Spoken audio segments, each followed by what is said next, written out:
ஆரோக்கியமான போட்டி தான். நல்ல படமாக இருந்தால் ஓட போகுது. இது 9ஆம் தேதி ரிலீஸ் ஆகுது, அது 14ஆம் தேதி ரிலீஸ் ஆகுது.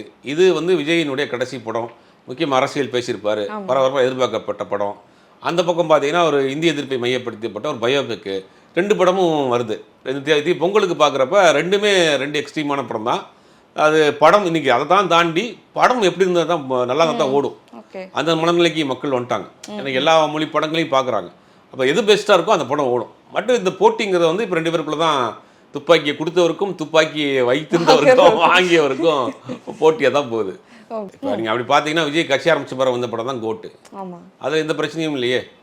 அதனால் இந்த படத்துக்கும் பிரச்சனையெல்லாம் வராது. படத்தில் ஏதாவது ஒரு பேச்சு இருந்தால் அது ஒரு கான்ட்ரவர்சியான விஷயமா டிபேட்டாக மாறுமே ஒழிய, மற்றபடி படத்தை அவங்க ரிலீஸ் பண்ண விட மாட்டாங்க, அது இடைஞ்சல் கொடுப்பாங்க அப்படின்னு திரும்ப திரும்ப அதை சொல்லிகிட்டே இருக்காங்க.